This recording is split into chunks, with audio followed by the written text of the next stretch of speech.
We can take your application right over the phone. Are you overwhelmed by debt? Going deeper and deeper into debt to finance their buying bins. Americans are working longer hours. Americans are buying and buying, Working longer, buying and buying and buying. work harder, work harder, more stress. Are you overwhelmed by debt? High interest rates, late fees. Spend, that's my motto.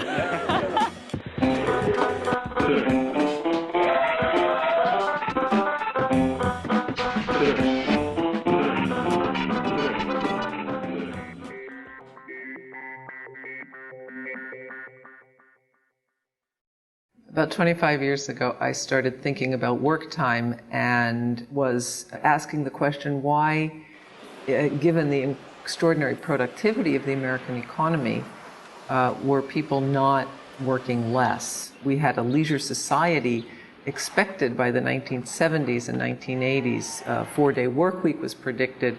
People were worried about a crisis of leisure time because technological advance made labor less and less necessary to produce high levels of output.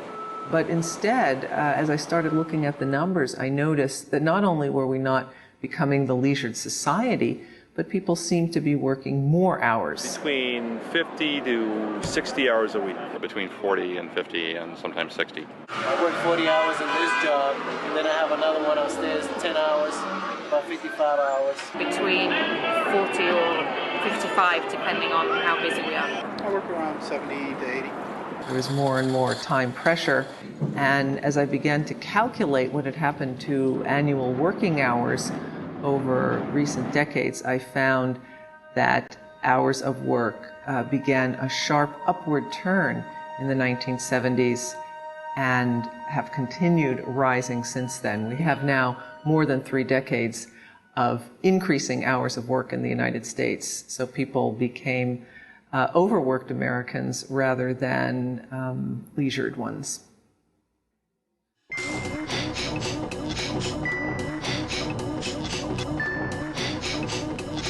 What I found is that 2 major factors have led to rising hours of work. The first is that firms began to make it increasingly difficult for unions and employees to take productivity growth in the form of shorter hours. So they put up a lot of resistance to hours reductions. Of course, the other side of that equation is that the union movement became very weak in the post-World War II era, and unions had been the major force for hours reductions in the previous century. I realized there was another part to it, which was it wasn't just about what was happening in the labor market. It's also the fact that long hours of work translated into higher incomes for employees, and people went out and spent those incomes. We developed in this country what I've called the cycle of work and spend, which is that productivity growth turns into longer hours of work, higher incomes, more spending, which then makes people need to spend longer hours of work to sustain their lifestyles. If you look at what happened in the 1980s and 90s, you see a dramatic upscaling of the American dream.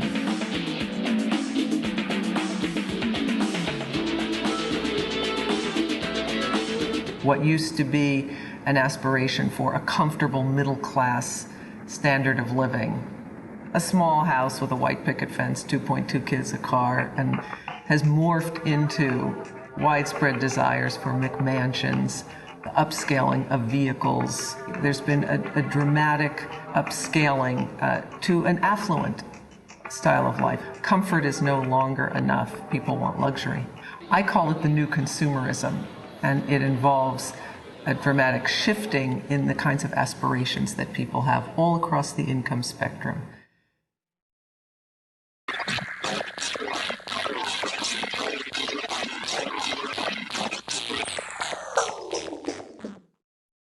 This, of course, is not the first time that people have consumed conspicuously, have gone in a big way for luxury goods and so forth. We've seen this happen a number of other times. At the end of the 19th century, we had a dramatic competitive consumption in which the rich and the nouveau riche were competing, who could have the fanciest carriages, the heaviest silk gowns. And we saw it again in the 1920s, where all of the money that was being made in the rapidly growing mass production economy went to building mansions and fancy lifestyles and so forth for the affluent.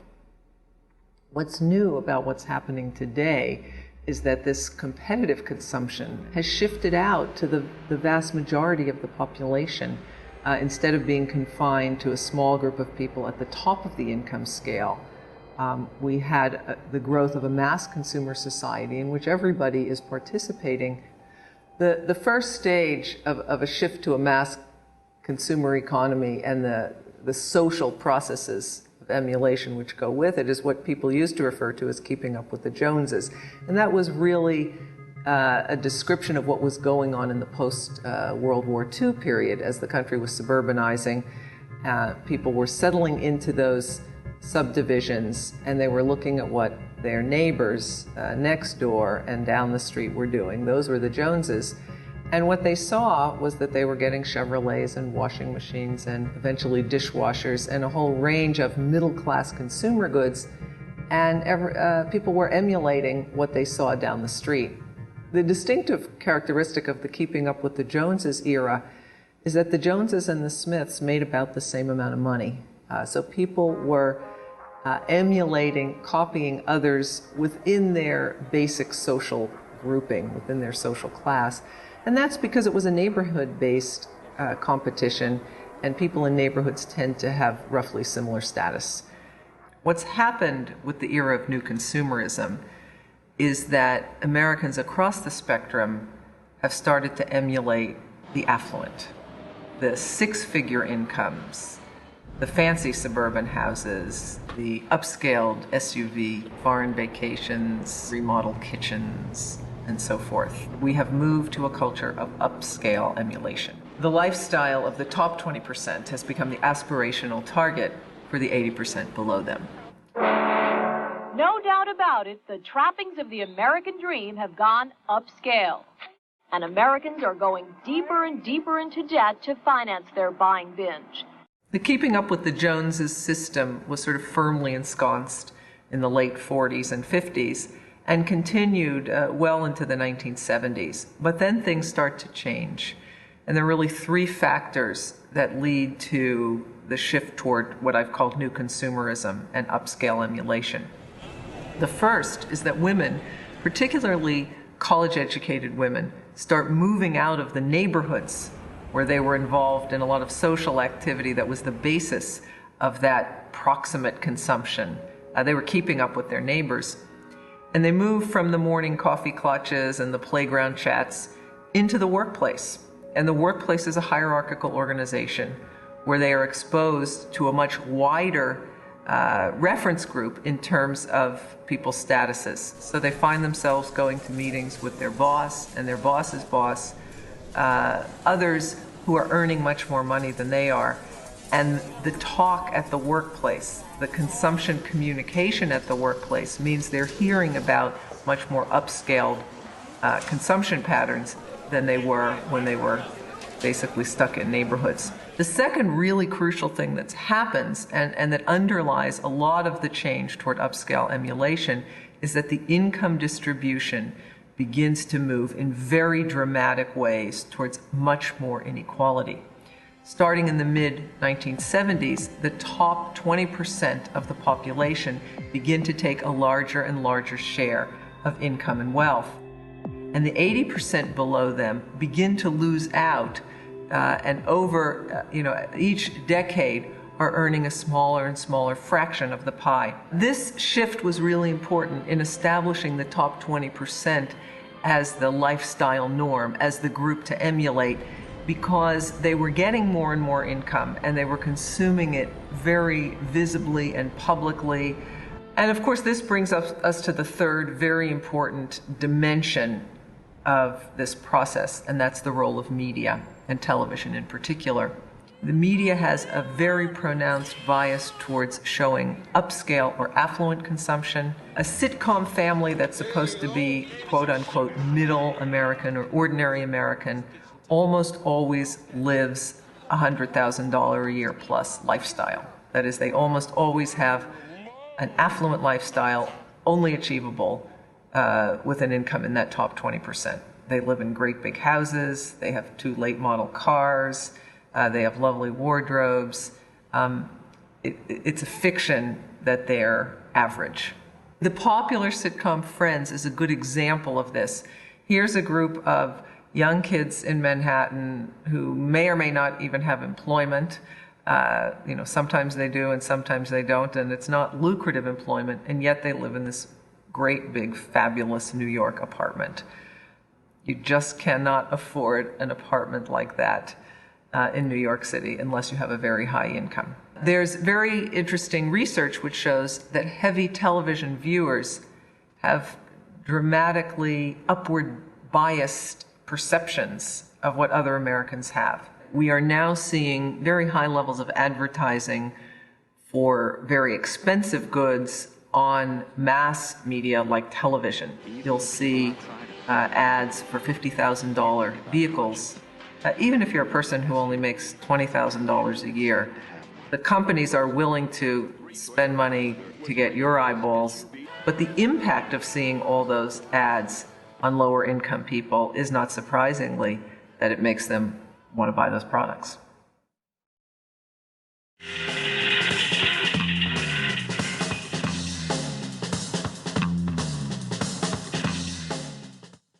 If you're going to have a consumption competition, the people who are involved in it need to know what others have.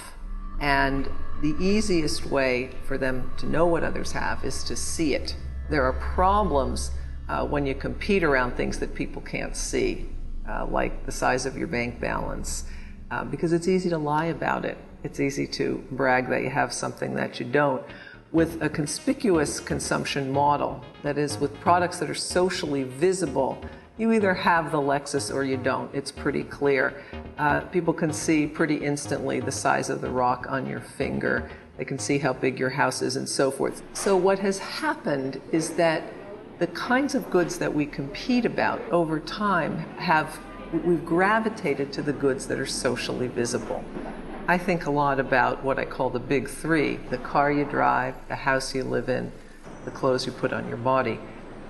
And as the competitive consumption system spread to a wider and wider group of people, those socially visible items become increasingly important as a part of a competitive consumer system.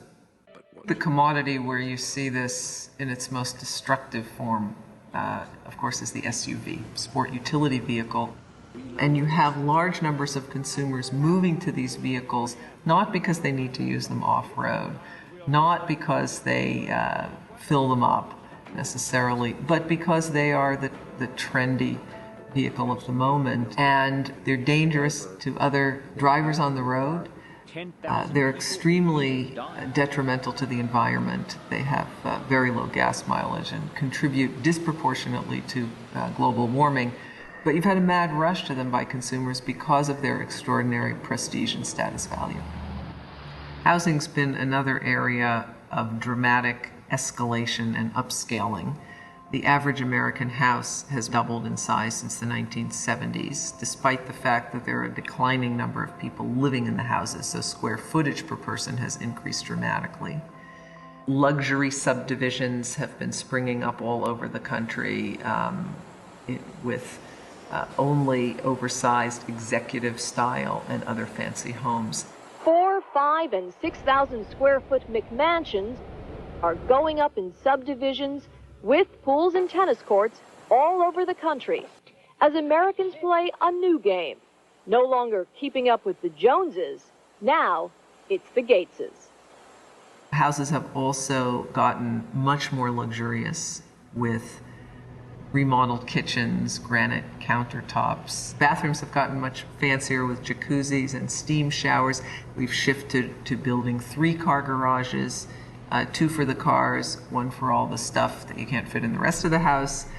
Eventually, however, people have acquired the houses, the cars, the jewelry, the wardrobe, the watches, and so forth, and the continual pressures of advertising and marketing and to keep up as incomes grow and wealth increased, new products get drawn into the system of competitive consumption, and things which were previously not really socially visible get drawn in, and marketers and consumers make them visible. So it used to be that water was an unbranded good. There was no status value to water. People took it out of the tap. But water comes to be branded, and you get a whole range of statuses of water. The foreign waters become the most valuable, and people start walking around out on the street and in other public places with their water bottles with labels. Coffee's another one. A couple of decades ago, if you bought coffee at a coffee shop, it would come in a generic cup. All the coffee shops bought the same cup. Now all those cups are branded, and you can tell whether you bought it at Starbucks or whether you just bought it at the old-fashioned, neighborhood coffee shop that still uses that generic cup. Athletic footwear is another example of a product which was previously sort of background and unbranded. People used athletic footwear for sports. It didn't have the status value that your dress shoes did, for example. But once Converse, Nike, Reebok came along, they turned these footwear items into extraordinary examples of status goods in which the name became absolutely everything. These are products that are produced, most of the athletic footwear is produced with the same materials in the same factories according to very similar designs, and yet people will pay $100 more just to have that Michael Jordan logo on it. What's happened in the era of new consumerism is that branding has become all important. Favorite brands? Krispy Kreme. Abercrombie & Fitch. Clinique. Victoria's Secret. IKEA furniture. TiVo. J. Crew, I like J. Crew. Coca-Cola. Jaguar. Gap. Gap jeans. One of those minis. Airwalks and Van. Kmart. Mini Coopers. Walmart. IMAX. More and more products are branded. The importance of consuming the right brands has become much greater. Back in the 1950s and 60s, there were no labels on the outside of clothes. Designer labels were only on the inside. Beginning in the 70s, starting with t-shirts, and then increasingly many types of apparel, footwear, and accessories, designers start putting their logos on the outside of goods so that people can broadcast very clearly that they paid the status premium and they bought the prestige product. There are wonderful studies showing that you can take the same piece of apparel and sew 3 different labels in it. Ask the consumer to rank these 3 identical items, and they will rank them in quality according to the labels on the inside, not even realizing the 3 items they've been given are exactly the same item. What this means is that people increasingly are willing to pay money to get the right brand name. One of the surprising things I found in doing the research is that the willingness to pay for status is not something that you find mostly among uneducated people who are duped into paying more for a branded good than something they could get as a cheap generic, for example, but that willingness to pay for status premium is more likely among highly educated individuals. I don't think you can understand the phenomenon of overspending in America without understanding the role that denial plays. Most American consumers live in a fog when it comes to their spending. And that fog is very important in reproducing the spending life. For example, the vast majority of Americans don't know where their money goes. They don't have budgets, and even those who do have budgets don't pay attention to them. If you ask American consumers how much credit card debt they're holding, the average answer is less than half of their real debt. My credit card debt is probably about $3,000. $15,000 to $18,000, I bet. Probably about $1,500. It would definitely be under 5,000. $1,000. 4,000. Maybe about 20,000. And I have like $1,000 worth of debt. About 40,000. And this process has really accelerated among youth. Credit card companies have aggressively targeted students in recent years, offering them free air tickets home for Thanksgiving if they sign up for a card, offering students who have no money and even students without jobs credit cards. And you have an increasing number of college students today graduating with sizable credit card balances. There's a dramatic social irrationality at the core of a competitive consumption system. What people are seeking is to do better than the other guy. But if the other guy is also increasing his or her consumption at the same time, everyone's just staying in the same place. But in today's world, we're having to work longer hours, take on more debt, erode our savings in order to keep up with this dramatically escalating consumption standard. And yet we're not getting anywhere.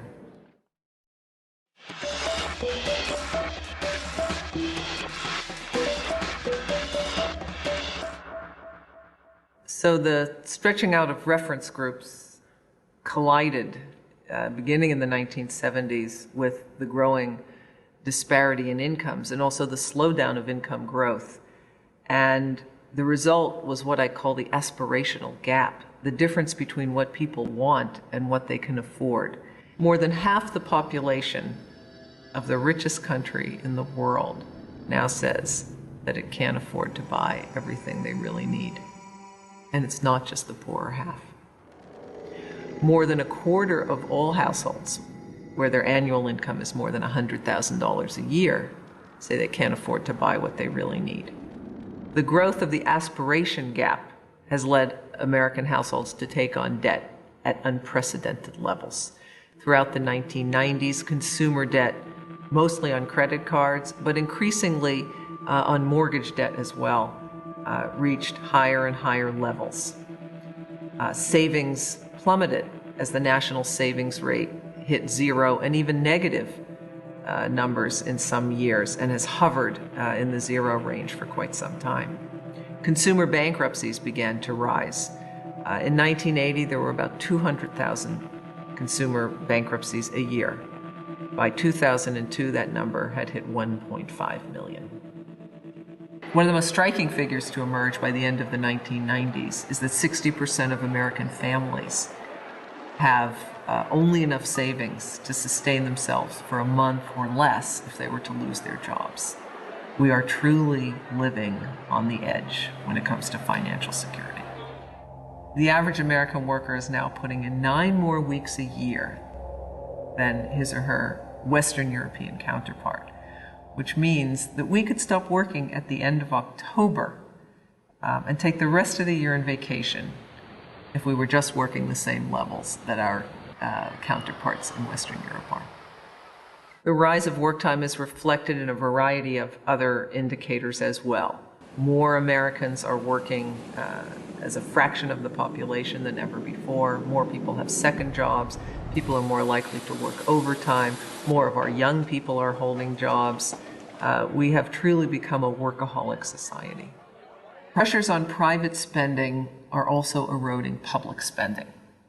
As the aspirational gap rises and people find it harder to fund escalating consumer norms, we've had a tax revolt in which people are increasingly unwilling to fund schools, parks, arts and culture, and other public goods which we don't compete in. Private consumption is crowding out public goods.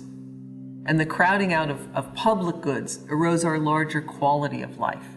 It undermines our communities, our connections with each other, and that in turn reinforces people's feelings that the private consumption is all the more important. We tend to measure our well-being by GNP, annual income, but if we look at broader measures, which look at our social health, it turns out that they have increasingly diverged from income over the past 30 years. Beginning in about the mid-1970s, income and social health started going in opposite directions. The intensification of the work and spend cycle has led people to have less time for their family and friends, and diminish the quality of family life. The more time parents spend with their children, the less discretionary buying they do for them. The more parents are away from their children, the more they compensate by buying toys and videos and luxury items for them. Consumerism becomes a substitute for human connection. Environmental degradation in the last 30 years is unprecedented. Whether we look at marine life, forest systems, habitats, ecosystems, climate change, across a whole variety of indicators, our consumption patterns are having dramatic impacts on all natural systems all around the world. We all know SUVs pollute a lot more than cars do. But what we tend to forget about is the fact that every product that we consume has an environmental impact. Whether it's the pesticides used in our cotton t-shirt, bird species which are destroyed from plantation-grown coffee, the thousands of toxic chemicals in our consumer durables, computers, cell phones. If all this consumption were making us deliriously happy, that would be one thing. But in fact, what we find is that after intense desires to acquire goods, Americans are discarding them at record rates. A trip to the dump in any affluent town in America will tell the story of the disgorgement of product after product. Americans are literally drowning in stuff. Sometimes you feel like, wow, I've got too much stuff. And you don't know where it all came from. You don't even remember why you bought it. Sometimes you're just living to buy new things. Despite the fact that we're building walk-in closets at record rates, we're adding garages to store all our stuff, we are also renting storage facilities to take care of the overflow of possessions at rates which have never been seen before. Instead of the leisure society, a reasonable pace of life and balance, which so many Americans say they want, we feel ourselves living on the edge, out of balance, and with pressures to work and spend unlike any we've ever felt before.